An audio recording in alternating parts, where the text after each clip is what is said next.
मुझे फिल्म बहुत पसंद है मुगले आजम, अच्छा ड्रामा है, अच्छी कहानी है, लेकिन जो दिखाया गया है उसका सच्चाई से कोई लेना देना दूर दूर तक नहीं है। हमारी प्रॉब्लम यह है कि उस जनरेशन से लेकर आज तक जो हमें पर्दे पे दिखा दिया गया, हमने इसको सच मान लिया। हमने कभी इतिहास के पन्ने पलटने की कोशिश नहीं की।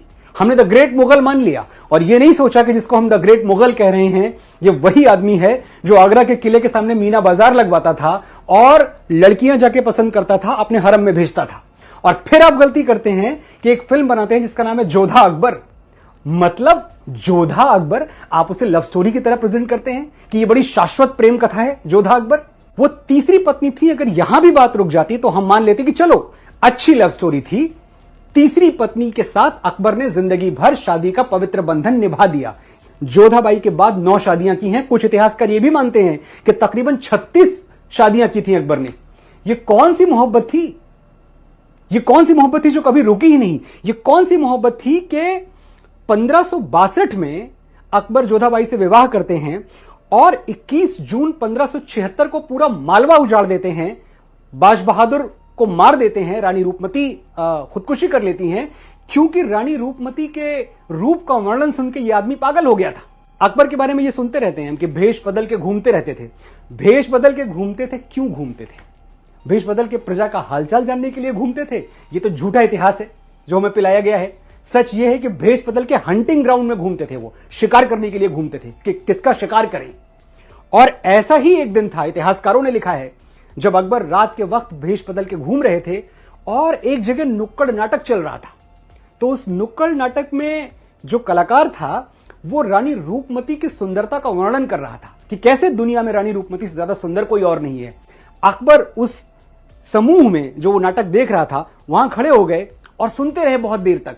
और उनके दिमाग में इस तरह रानी की खूबसूरती का नशा छाया कि उन्होंने अगले दिन अपनी फौजों को, जो उनके सौतेले भाई थे, जो उनकी दाई के पेट से पैदा हुए थे, सौतेला तो नहीं पर भाई मानते थे उनको आदेश दिया कि तुम जाओ और रानी रूपमती को उठा के लाओ। रानी रूपमती को लाने की, वो सती थी, रानी रूपमती थी, बाज बहादुर बहुत बहादुर थे। इन लोगों ने सरेंडर नहीं किया और अकबरी फौजों ने पूरा मालवा तहस नहस कर दिया। वो मालवा जो साहित्य का, संगीत का, लिटरेचर का, अदब का गढ़ था, जहां कोई बुराई ही नहीं थी। मैं ये कह दूं, अगर एक जो परफेक्ट स्टेट होता है, परफेक्ट ऑर्डर में स्टेट होता है, मालवा ऐसी जगह थी।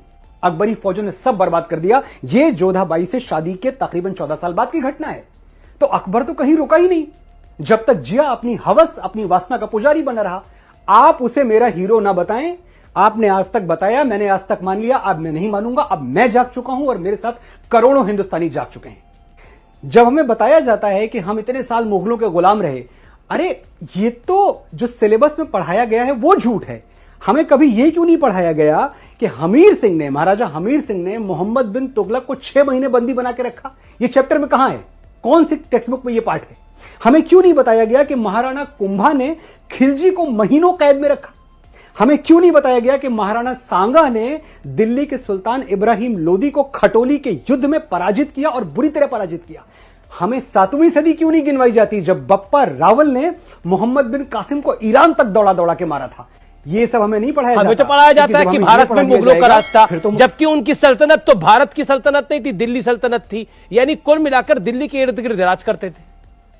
अगर आप महाराष्ट्र की तरफ देखें तो छत्रपति शिवाजी महाराज का डंका बज रहा था। उनकी तलवारों के आगे किसी की मजाल नहीं थी आके खड़ा हो जाए। अगर आप साउथ की तरफ जाएं तो वहां की एम्पायर जो थी, जो वहां के राजा थे, वो बड़े मजबूत थे।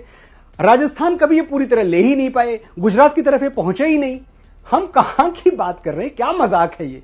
कौन सी सल्तनत और कौन सा मुगल साम्राज्य?